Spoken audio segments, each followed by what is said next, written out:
محترم سعد اللہ نجیم صاحب جو پروردگار عالم کی ذات گرامی بابرکات کے بارے میں اور رحمت دو عالم صلی اللہ علیہ وسلم کی مدح سرائی کرتے ہوئے صحابہ کرام رضوان اللہ علیہم اجمعین کی محبت کا اظہار کر رہے تھے۔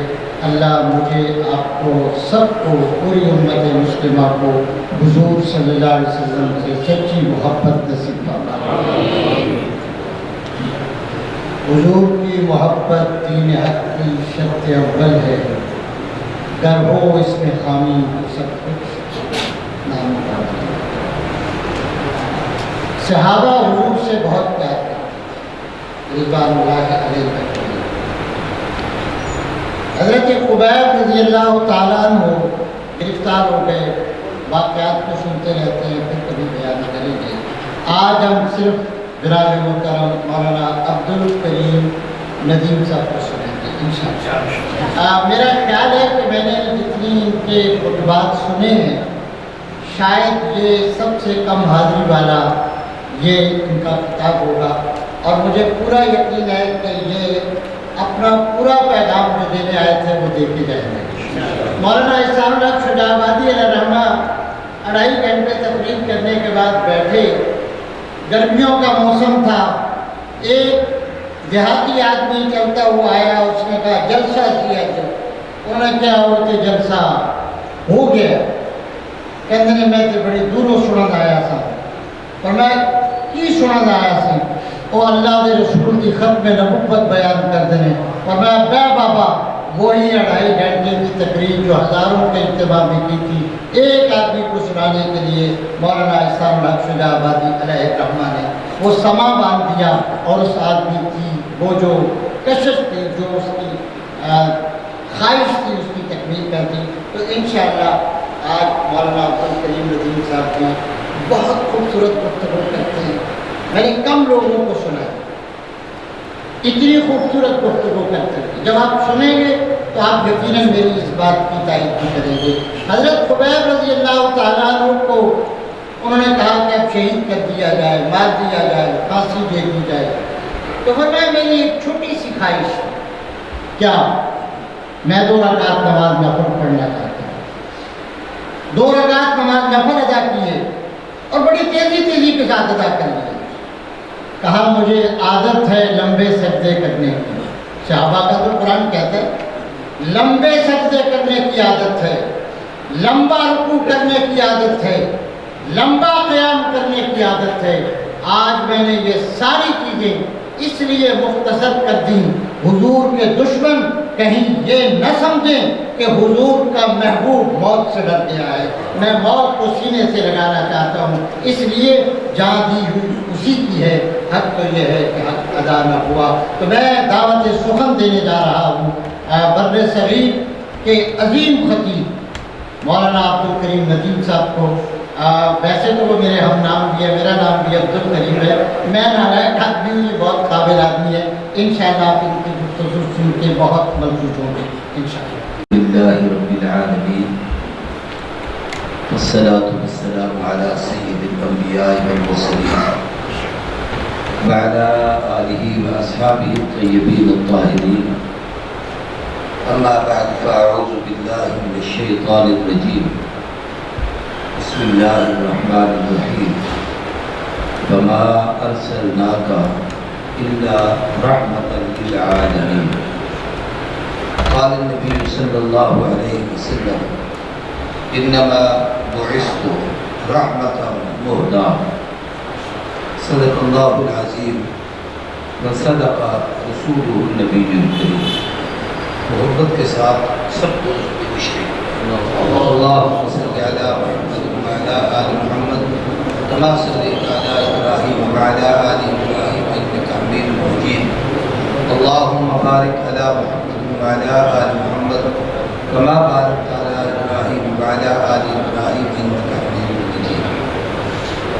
انتہائی لائق سب تعظیم تقریر، قابل اعزاز علماء کرام اور نہایت ہی قابل قدر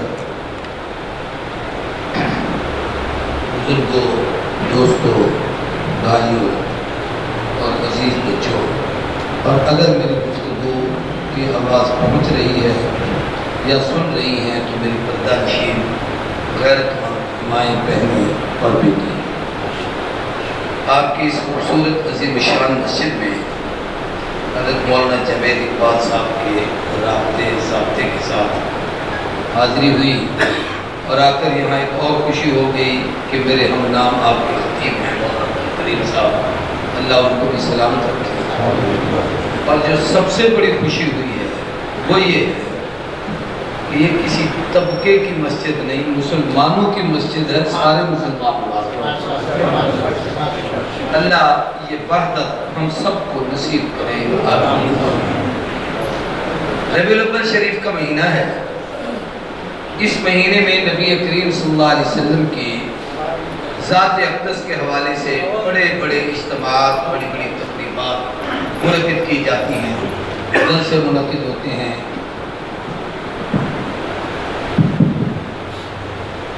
اجتماعات منعقد ہوتے ہیں، گورنمنٹ سیرت کانفرنسیں کرتی ہے، بہت اچھی چیز ہے، اس لیے کہ آقا کی آمد ہے تو اس کا ذکر ہوتا ہے۔ میں کہا کرتا ہوں کہ ہم سب مسلمان قرآن پڑھتے ہیں، ابھی بچے نے تلاوت کی، دل کو بڑی تسکین ملی، اتنا خوبصورت وہ قرآن پڑھ رہا ہے۔ اللہ اس قرآن کا سچا عامل بھی بنا دے اور کامل بھی بنا دے۔ تو کیا کریں گے؟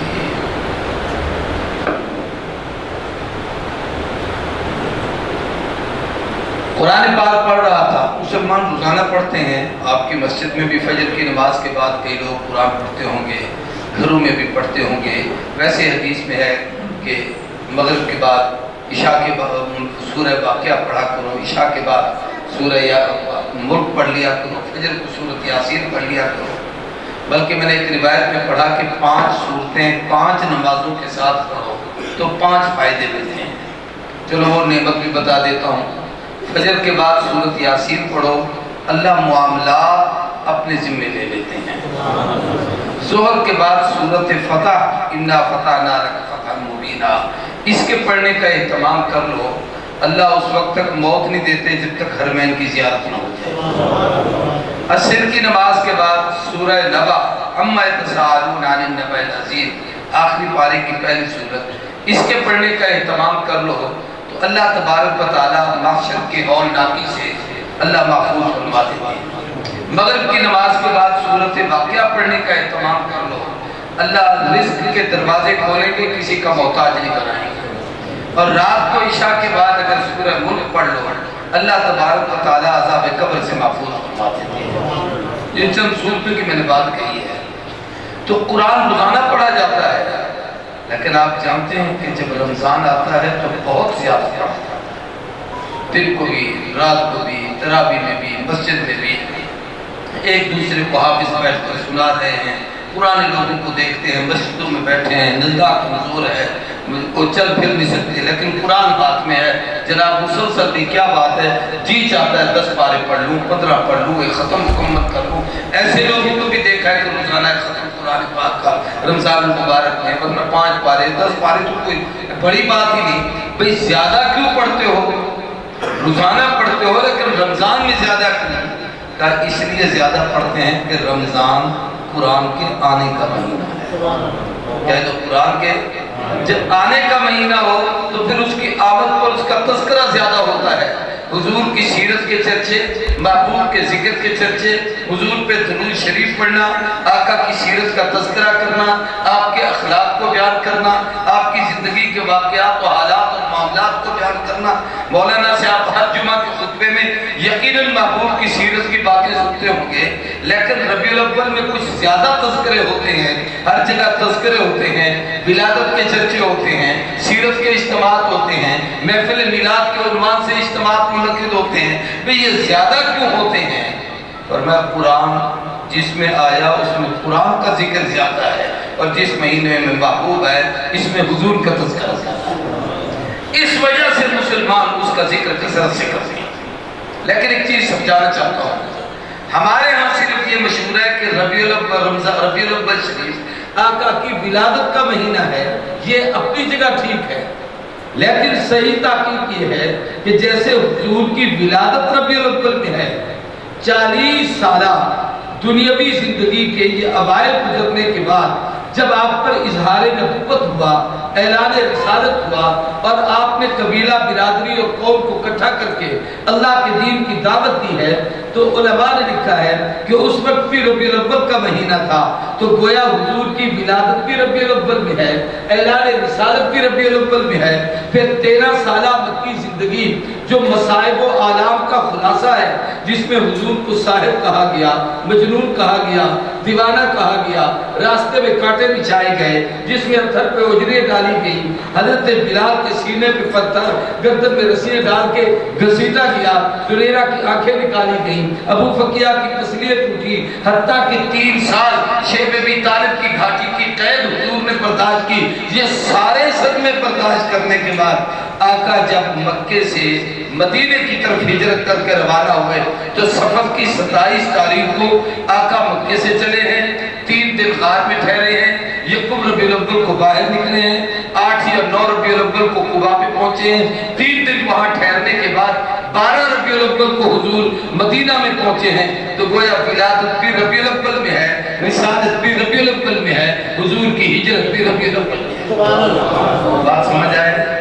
اللہ کا شکر ادا کرنے کے لیے کہ اللہ تیرے نبی کی اچھی باتیں ہمیں کر رہی ہیں، تو سبحان اللہ کو مجھے خوش کرنے کے لیے اپنے لیے سبحان اللہ کہلوانی خدا ہے، اللہ کی رضا کے لیے اس کو شکر ادا کرنا۔ اب 10 سالہ مدنی زندگی جس میں آپ نے مدینے کی ریاست کو قائم کیا، جس نے آپ نے عقائد کو درست کیا، اعمال کی اصلاح فرمائی، معاملات سمجھائے، معاشرت سمجھائی، معیشت سمجھائی، اس اقتصادیات سمجھائے، سیاست سمجھائی، زندگی گزارنے کے اسلوب و اصول سکھائے، فرائض سکھائے، احکامات سکھائے، حقوق سکھائے، حتیٰ کہ اوامر اور منہیات، نیکی کا کام برے کاموں سے روکنا، یہ سارا کام مکمل کر کے جب آپ کا دین میدان عرفات میں ذوالحج کی 9 تاریخ کو ہجرت کے 10ویں سال خطبہ حجۃ الوداع کے ارشاد کے بعد الیوم اکملت لکم دینکم واتممت علیکم نعمتی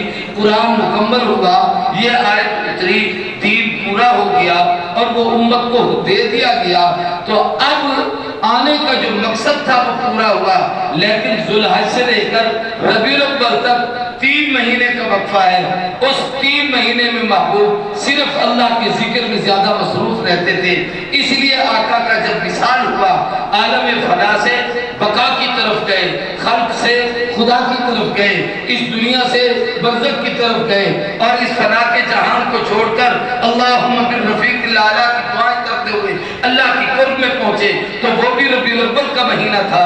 تو گویا ربیع الاول ولادت کا مہینہ، ربیع الاول رسالت کا مہینہ، ربیع الاول ہجرت کا مہینہ، ربیع الاول حضور کی دنیا سے رحلت کا مہینہ، تو حضور کی پوری زندگی کا نچوڑ ربیع الاول میں ہے۔ بات سمجھ آ رہی ہے؟ اب میں اس پر ایک بات کرتا ہوں۔ 4 چیزیں ہیں جو میں تقریباً 4 ہی ہوتے ہیں۔ اگر آپ اپنے علماء کی یہ منت کر لیں کہ جی ربیع الاول کے ہر جمعے میں حضور کی ربیع الاول کی نسبت کی ایک چیز بتا دیا، ایک جمعہ ولادت پر پڑھا دو، ایک جمعہ حضور کی رسالت پر پڑھا دو، اس کی ضرورت، اس کے فضائل، اس کے احکامات، اس کے عقائد اس پر پڑھا دیں، ایک جمعہ ہجرت اور ہجرت کے حوالے سے مسائل، مشکلات، تکلیف، وطن چھوڑنا، یہ سب کچھ یہ پڑھا دیں، اور ایک جمعہ حضور کی جدائی اور رحلت پر پڑھا دیں، تاکہ پوری دنیا کو حضور کی زندگی کا سارا خلاصہ سمجھا جائے۔ میں آپ کو تو نہیں کہتا کہ آپ اپنے امام کو کہیں، وہ تو کرتے ہیں، لیکن جو جہاں پڑھتے ہیں نا، اگر ہمارے علماء اس کا اہتمام کریں تو امت کو حضور کی ساری زندگی مل جائے۔ اب میں ایک بات کہنا چاہتا ہوں، یہ 4 چیزیں علیحدہ علیحدہ پیغام ہیں۔ ربیع الاول کا معنی ہے پہلی بہار، لیکن اس میں ولادت ایک بہار ہے کہ حضور آئے تو دنیا میں ایک بہار آئی۔ رسالت بہار ہے کہ آپ نے رسالت کا پیغام دیا تو دنیا کو بہار ملی۔ ہجرت میں کیا بہار ہے، حضور کی رحلت میں کیا بہار ہے، یہ بھی ایک مستقل عنوان ہے، لیکن میں سمجھانا یہ چاہتا ہوں، ایک ایک چیز علیحدہ علیحدہ کہنے کی بجائے ان 4 کو اکٹھا کر لیں اور اس کا کوئی آسان نام تجویز کرے تو وہ ہے سیرت۔ سارے بولو کیا ہے؟ ولادت بیان ہو تو سیرت ہے، رسالت بیان ہو تو سیرت ہے، ہجرت بیان ہو تو سیرت ہے، رحلت بیان ہو تو سیرت ہے، عقائد بیان ہو تو سیرت ہے، اعمال بیان ہو تو سیرت ہے، اخلاق بیان ہو تو سیرت ہے، معاشرت بیان ہو تو سیرت ہے، حضور کی خانقی زندگی بیان ہو تو سیرت ہے، حضور کی تبلیغ بیان ہو تو سیرت ہے، آپ کی تعلیم کا تذکرہ ہو تو سیرت ہے، آپ کے جہاد کا ذکر ہو تو سیرت ہے۔ تو ساری زندگی کا نچوڑ کیا ہے؟ سیرت۔ اس لیے آج سے نہیں، غالباً ضیاء الحق کے زمانے سے پنجاب کی ہر صوبے کی گورنمنٹ اور مرکز کی گورنمنٹ جب بھی کوئی کانفرنس کرتی ہے ہوتی ربیع الاول کے حوالے سے ہے، لیکن نام سیرت کانفرنس، تاکہ اس میں ساری چیزیں آ جائیں۔ اب کوئی ولادت بیان کرتا ہے تو یہ بھی حضور کی سیرت بیان کر رہا ہے، کوئی رسالت بیان کرتا ہے تو یہ بھی سیرت بیان کر رہا ہے، آپ کا اگر کوئی بچپن بیان کر رہا ہے تو یہ بھی سیرت بیان کر رہا ہے، اماں آمنہ کے بطن اطہر میں حضور کا قیام آرام ہے تو یہ بھی حضور کی سیرت ہے۔ اس پر آمنہ حضور نے جو حضور کے آنے سے پہلے ان علامات اور معجزات کا اظہار فرمایا تو وہ بھی سیرت ہے۔ تو پوری زندگی سیرت ہے۔ اب سیرت پوری بیان کرنا وہ میرے بس میں نہیں، مولانا بتا رہے تھے میرے کیا، اما عائشہ صدیقہ نے پوچھا، سے کسی نے پوچھا حضور کی زندگی کیا ہے، بڑا سوال تھا، ایک لفظ میں کوئی کہے حضور کی زندگی کیا ہے تو کون بتا سکتا ہے؟ تو اماں نے فرمایا مجھ سے پوچھتے ہو قرآن نہیں پڑھا؟ سائل کہنے لگا قرآن تو پڑھتے ہیں، فرمایا قارا خلقہ القرآن، الحمد سے بنداز تک جو کچھ قرآن ہے یہ محمد کی سیرت ہے۔ قرآن علم ہے، نبی عمل ہے، قرآن اجمال ہے، آقا تفصیل ہیں، قرآن متن ہے، حضور تشریح ہیں، قرآن ذکر ہے، آقا مذکر ہیں، قرآن باز ہے، حضور واعظ ہیں، قرآن ہدایت ہے، حضور ہادی ہیں، قرآن نور ہے، نبی سراج منیر ہیں، الحمد سے بنداز تک پورا قرآن یہ الفاظ ہیں، محبوب اس کی عملی شکل ہیں، یہ قرآن سارے کا سارا الحمد سے بنداز تک یہ کلام خدا ہے اور سب سے پاؤں تک وجود محمد رسول اللہ، یہ ہے کارخان قرآن۔ اب اس سارے قرآن میں سے ایک آیت کا میں نے سہارا لیا کہ حضور سب کے لیے رحمت ہے۔ میں اس پر جتنی وقت ہے تھوڑا سا وہ عرض کرنا چاہتا ہوں، ورنہ یہ موضوع اتنا طویل ہے کہ اس پر عنوان پر کتابیں لکھی گئی ہیں۔ قائد سلیمان منصور پوری بہت بڑے صاحب علم اور کے 3 جلدوں میں اس نے کتاب لکھی ہے، عنوان ہے صرف رحمت اللہ علیہ، 3 جلدوں میں کئی 100 صفحات پر مشتمل ہے، لیکن میں وہ ساری نہیں، میں صرف آپ کے سامنے اس کا ایک پہلو بیان کرنا چاہتا ہوں۔ آپ یہ سورہ انبیاء کی آیت ہے، اس سورت میں اس آیت سے پہلے اللہ نے 17 نبیوں کا ذکر کیا ہے، مختلف انبیاء علیہ السلام، پھر ان کے واقعات، ان کی زندگی، ان کے حالات، ان کی قوموں کے ان کے ساتھ تعلقات یا معاملات، وہ سارے بیان کرنے کے بعد کسی نبی کو قرآن نے ان میں سے رحمت نہیں کہا، کسی کو نہیں کہا، لیکن جب حضور کی باری آئی ہے تو اللہ نے فرمایا فَمَا أَرْسَلْنَاكَ إِلَّا رَحْمَةً لِلْعَالَمِينَ۔ پیارے یہ جتنے گزرے اپنی جگہ پر آدم کی شیش ہے، آدم علیہ السلام کی توبہ کا ذکر ہے، حضرت ابراہیم کی خلقت کا ذکر ہے، موسیٰ کے کمالات کا ذکر ہے، عیسیٰ کے معجزات کا ذکر ہے، لیکن رحمت صرف محمد رسول اللہ کی بیان کی گئی ہے، اور فرمایا وَمَا أَرْسَلْنَاكَ إِلَّا رَحْمَةً لِلْعَالَمِينَ، نہیں بھیجا ہم نے آپ کو مگر رحمت سارے جہانوں کے لیے۔ اس کو سمجھیں، ایک ہے اللہ کی ذات، رب نہ سمجھو تو نبی سمجھ نہیں آتا، نبی نہ سمجھو تو خدا سمجھو۔ ہمارے گزرے مولانا تشکر الدین پوری، قرآن لوگوں نے نام سنا ہوگا، وہ فرمایا کرتے تھے رب کو سمجھنا ہے تو نبی سے پوچھو، اگر نبی کو سمجھنا ہے تو خدا سے پوچھو۔ اپنی فکر کی تشریحات نہ کیا کرو، رب سے پوچھو تیرا نبی کیسا ہے، مصطفیٰ سے پوچھو تیرا خدا کیسا ہے۔ میں اب اس پر ایک بات عرض کر رہا ہوں، یہ ہے کہ اللہ نے جب اپنی ربوبیت کو بیان کیا ہے تو وہاں بھی کہا الحمدللہ رب العالمین، سب تعریفیں اس رب کو زیب دیتی ہیں جو سارے جہانوں کا رب ہے۔ رب کا معنی ہے پالنہار، تربیت کرنے والا، پالنے والا، جو سارے جہانوں کا رب ہے وہ اللہ ہے۔ اور جب حضور کا ذکر کیا تو فرمایا وَمَا أَرْسَلْنَاكَ إِلَّا رَحْمَةً لِلْعَالَمِينَ، میرا نبی سارے جہانوں کے لیے رحمت ہے۔ کہہ دو سارے جہانوں کے لیے رحمت ہے۔ پہلے تو سمجھیں پوری توجہ سے کہ عالم کس کو کہتے ہیں، کہ اللہ سارے جہانوں کے رب ہے اور حضور سارے جہانوں کے لیے رحمت ہے۔ تو جہان ہوتا کیا ہے یہ سمجھیں۔ اہل علم لوگ لکھتے ہیں علماء کہ ما سوی اللہ کو عالم کہا جاتا ہے۔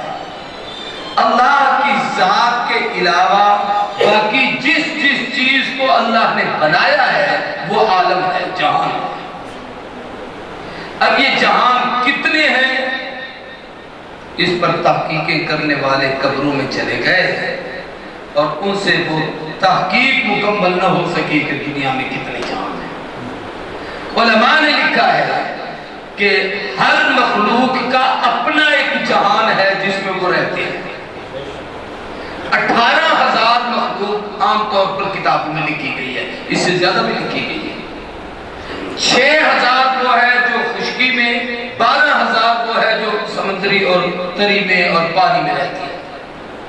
اب یہ 18,000 مخلوق حقیقت میں 18,000 جہان ہیں، یعنی انسانوں کا جہان اپنا، پرندوں کا جہان اپنا، درندوں کا جہان اپنا، کیڑوں مکوڑوں کا جہان اپنا، حشرات الارض کا جہان اپنا۔ جناب والا اسی طریقے سے آپ اس کو جتنے خصوصیت میں لے جائیں، ہر ایک مخلوق اپنے اپنے جہان میں رہتی ہے اور اپنے ہی ماحول میں رہتی ہے۔ ہم جانوروں کے ساتھ نہیں رہتے، جانور کیڑوں مکوڑوں کے ساتھ نہیں رہتے، ہر ایک اپنی اپنی جگہ پر ہے۔ جو جہاں ہے اللہ اس کا رب ہے اور اس کے لیے محمد رحمت۔ وہ رحمت کا پہلو بھی میں سمجھاؤں گا، لیکن پہلے اس کو سمجھ لیں کہ جہان کتنے، تو یہ 18,000 جہان ہوگا۔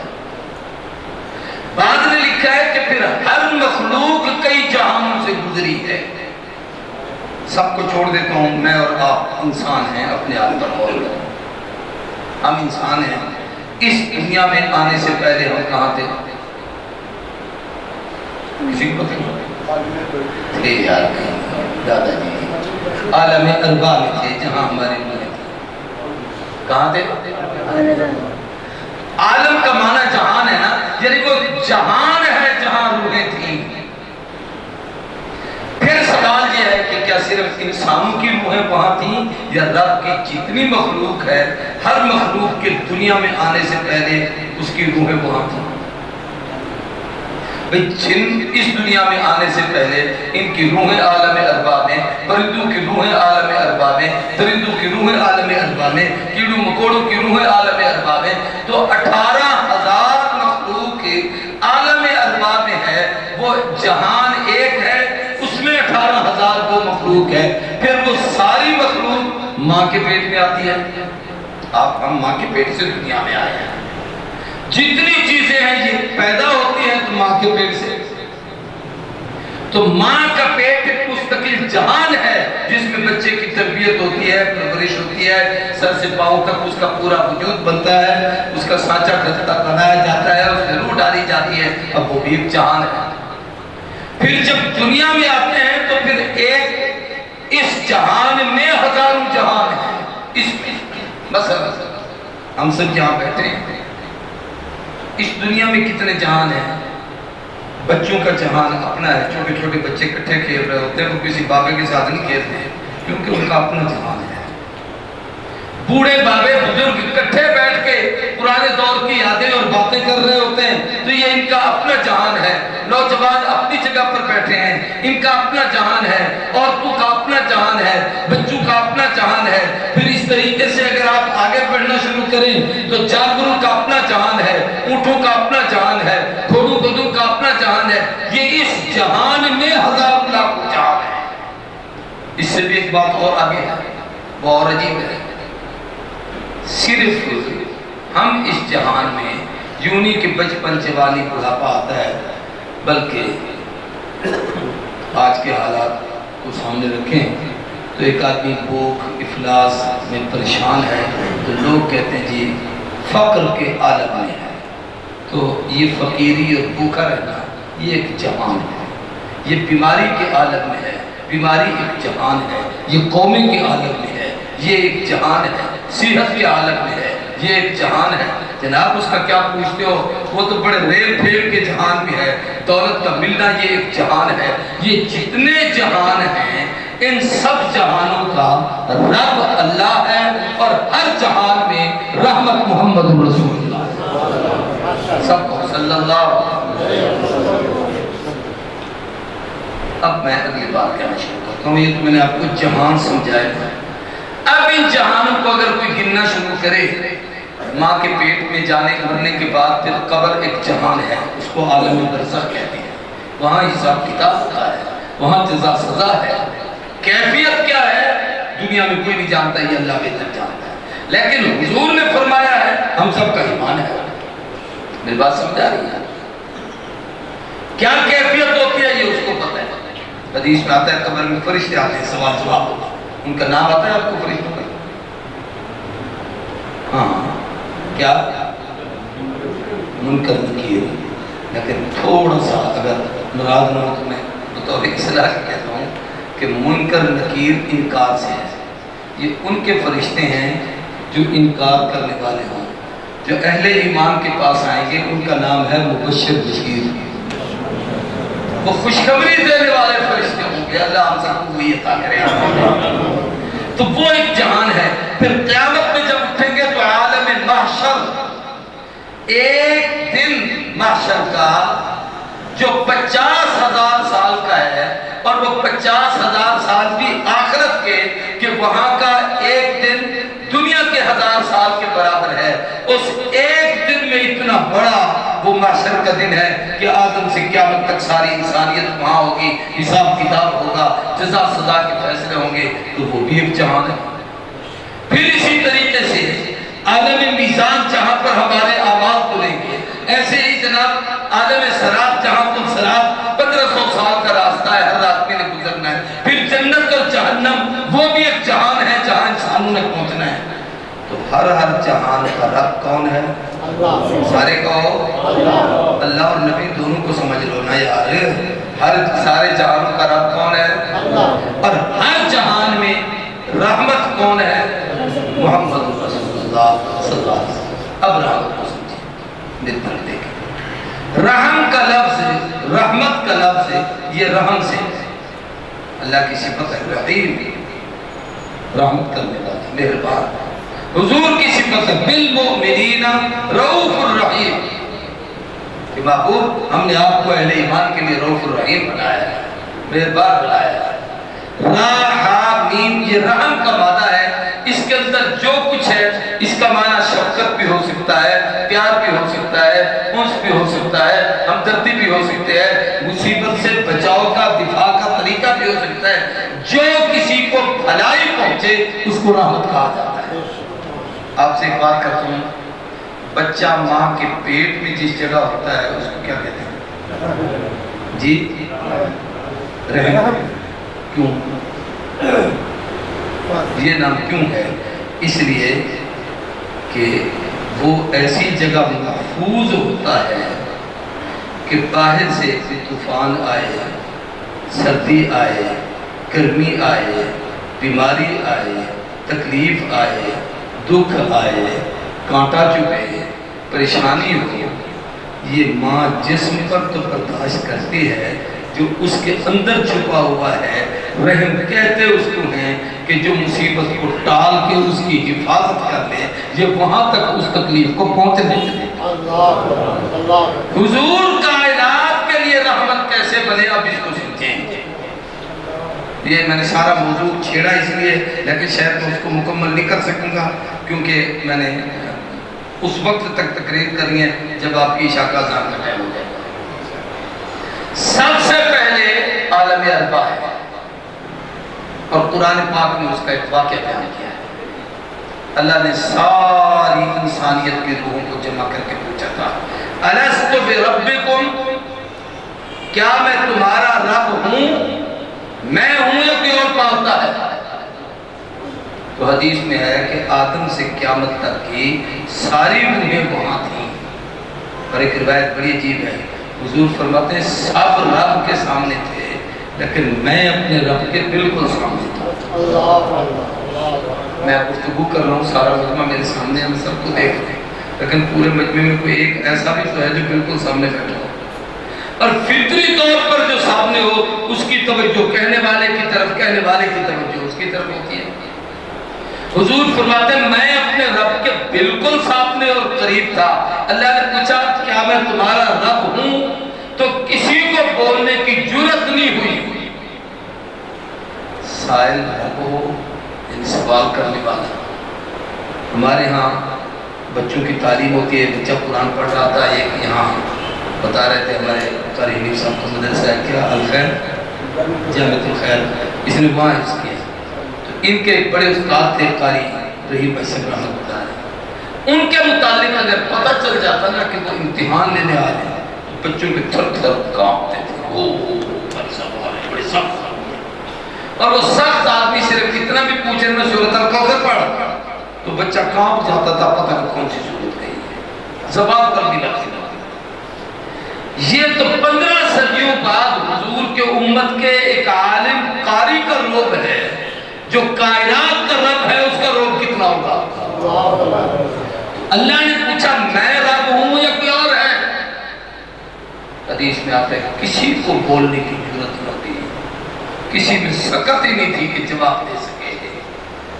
آقا فرماتے ہیں میرے رب نے سب سے پہلے اپنی نظر کرم مجھ پر ڈالی اور مجھے قوت گویائی بخشی، اور میں نے کہا بلا شہدنا، اللہ ہم اقرار کرتے ہیں تو ہمارا رب ہے۔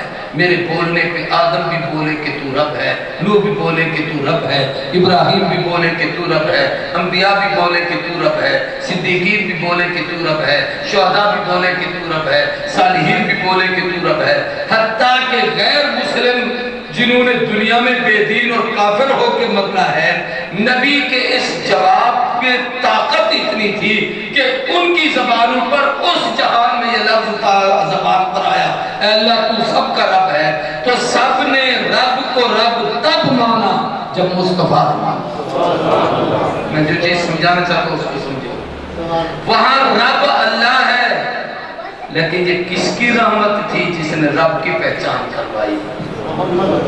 یہ ہے وَمَا أَرْسَلْنَاكَ إِلَّا رَحْمَةً لِلْعَالَمِينَ کہ ہر جہان میں رحمت ہے۔ اب اگلی بات سمجھیں، ہم سب ماں کے پیٹ سے دنیا میں آئے ہیں، کوئی آسمان سے نہیں، کوئی زمین سے نہیں ہوگا، لیکن بچہ